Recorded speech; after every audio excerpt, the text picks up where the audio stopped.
આ વાલ એ માત્ર વાલ નથી સૌની યોજનાનું, એ આજુબાજુના 8-10 ગામોની અંદર એ પ્રાણ આપતો વાલ છે, જેનાથી ખેતીવાડી, પીવાનું પાણી, પશુઓનું પાણી, પક્ષીઓનું પાણી આ બધાને અસર કરે એ પ્રકારે ખાસ કેસમાં ભાઈ કૌશિકભાઈ મંજૂર કરાવ્યો છું. કૌશિકભાઈને વિશેષ અભિનંદન આપીશ કે આ પ્રકારની સક્રિયતા એ હંમેશા જનકલ્યાણકારી નીતિઓના અને એમની સક્રિયતાના કારણે જનકલ્યાણના કામો એ આજે મોણપુરના આસપાસની ગામોમાં થઈ રહ્યા છે. ત્યારે મને આનંદ છે કે પ્રભારી મંત્રી તરીકે એક એવા સમગ્ર દિવસના કાર્યક્રમોની અંદર એવા કામની શરૂઆત મોણપુરમાં થઈ રહી છે કે જે વર્ષો સુધી, પેઢીઓ સુધી આ તળાવો ભરાવાના છે, ચેકડેમો ભરાવાના છે, ખેતરની અંદર એના તળ ઊંચા આવવાના છે. આ પ્રકારના વિશેષ કહી શકાય એવો આજનો આ કાર્યક્રમ આવનારી પેઢી ક્યારેય ન ભૂલે એવું ભારતીય જનતા પાર્ટીના ભૂપેન્દ્રભાઈ અને હર્ષભાઈના નેતૃત્વમાં ચાલતી સરકારને ખાસ કરીને મોદી સાહેબનો વિશેષ આભાર માનું છું કે સૌની યોજનાનો વિચાર જેમણે કર્યો, માત્ર વિચાર નહીં, ધરતી પર જેણે ઉતાર્યો.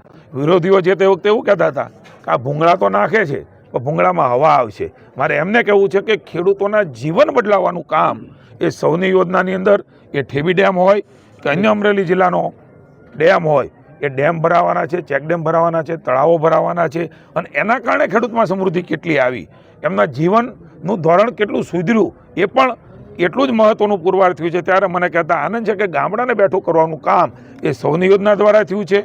ખેડૂતો, ખેતમજૂરો અને ગ્રામ્ય જીવન એમને વધારે ખુશાલી આપવાનું કામ આજે સૌની યોજના થકી મોણપુર અને અમરેલી જિલ્લામાં થયું છે. ત્યારે મને ખુશી છે. પુનઃ એકવાર મોણપુરના કૌશિકભાઈની સમગ્ર ટીમ અને કૌશિકભાઈને વિશેષ અભિનંદન આપું છું.